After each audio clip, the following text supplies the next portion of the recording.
Business Review, a daily program that delves into the latest and most significant economic stories. From stock markets to currency news, Business Review covers the most up-to-date developments in the global financial world.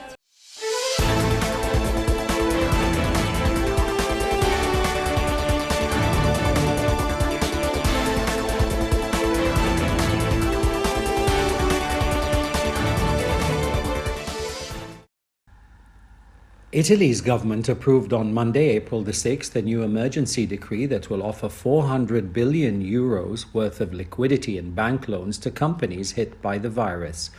The legislation, combined with the previous stimulus package unveiled in March, would allow the banks to offer credit totaling more than 750 billion euros to try to stave off the collapse of the Eurozone's third largest economy. Prime Minister Giuseppe Conte promised a further package later this month to help the people most financially hurt by the epidemic. More than 16,500 people have died of the COVID-19 in Italy since the crisis started in February, the highest toll of any country.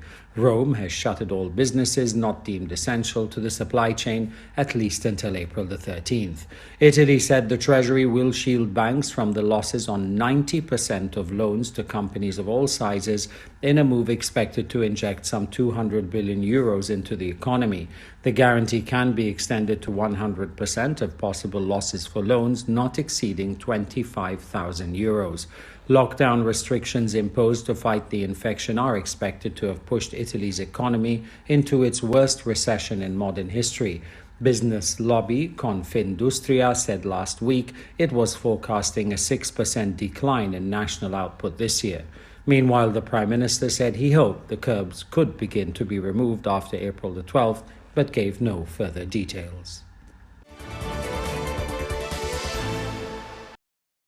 A pared-back version of Australia's parliament voted on the government's third tranche of fiscal measures on Wednesday, returning to pass an emergency $130 billion stimulus package to help cushion the economic blow from the coronavirus pandemic.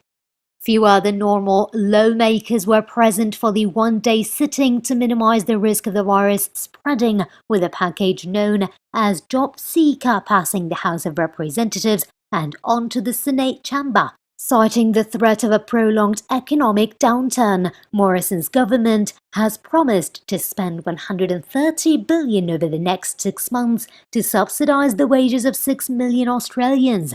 Morrison had earlier promised one-off payments to small and medium-sized businesses, and the opposition Labour Party has said it will back the stimulus package.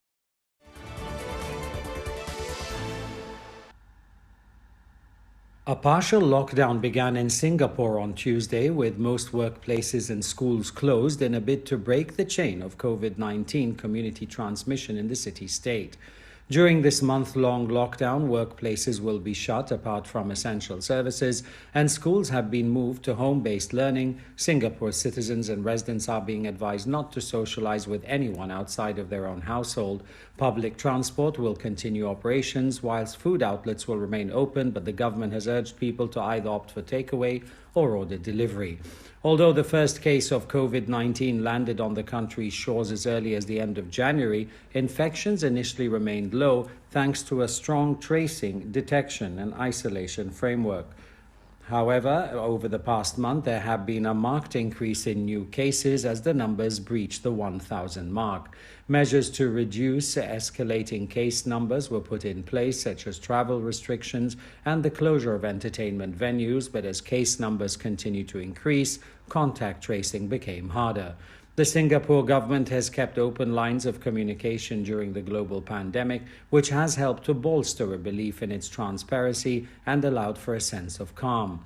A third unprecedented budget was announced to help cushion the economic blow to workers, businesses and households as a result of the partial lockdown, adding an additional $3.5 billion to the already announced $40 billion to support the economy. The island nation is digging deep to keep the country afloat.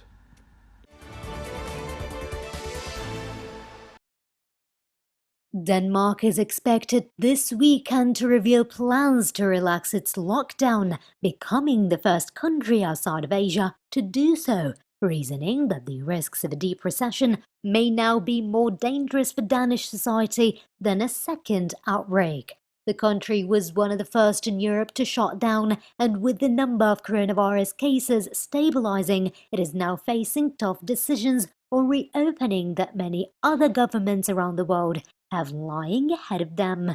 On March 30th, the government said it would start gradually lifting its lockdown after April 12th if the numbers of cases and deaths remained stable, apparently confident it can guard its population against the second outbreak.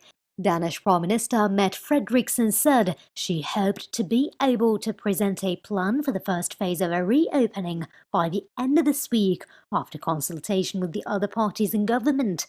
In considering whether to ease the restrictions, the government is trying to balance the need to keep its population safe and the economic risks of a deep recession.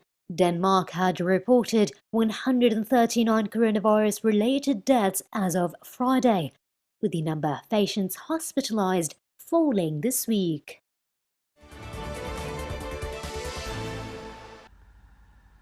The Chinese Premier Li Keqiang on Tuesday presided over a meeting which unveiled new measures to stabilize China's foreign trade and inbound investment, including establishing a more integrated pilot zones for cross-border e-commerce, supporting the processing trade with new steps, and hold the China Import-Export Fair, the Canton Fair, online to stabilize foreign trade and investment after the COVID-19 outbreak.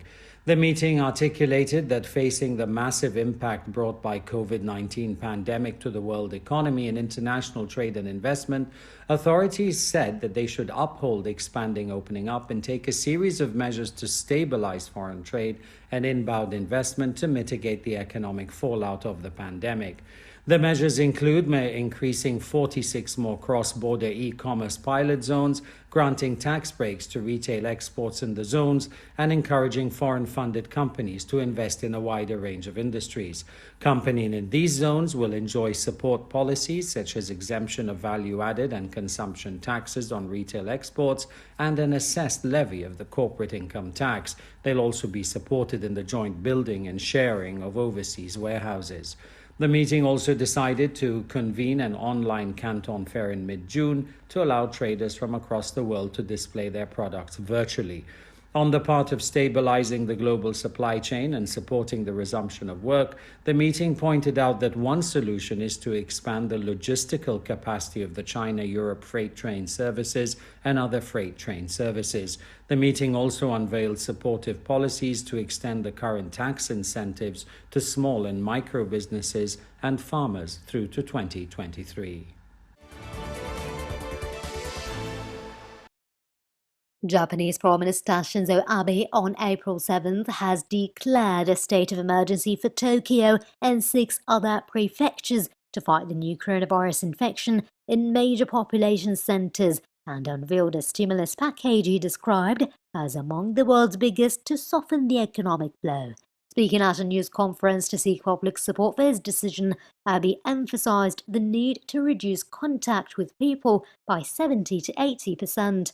To mitigate the mounting pressure on medical facilities in Tokyo, Abe unveiled a plan to transform Olympic-related facilities into medical facilities to accommodate 800 coronavirus patients with mild symptoms. Japan has been spared the big outbreaks of the coronavirus seen in other global hotspots, but a recent steady rise in infections in Tokyo, Osaka, and other areas led to growing calls for Abe to announce a state of emergency. The Japanese government will provide more than $55 billion in cash payments to families and small and medium-sized businesses affected by the outbreak. Abe also plans to protect employment by supporting $240 billion in interest-free loans and offering a grace period for payment of national taxes to help ailing businesses.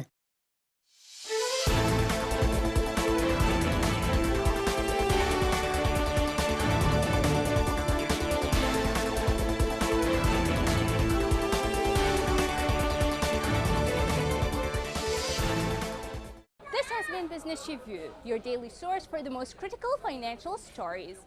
Tune in next time for the latest financial news impacting the world economy.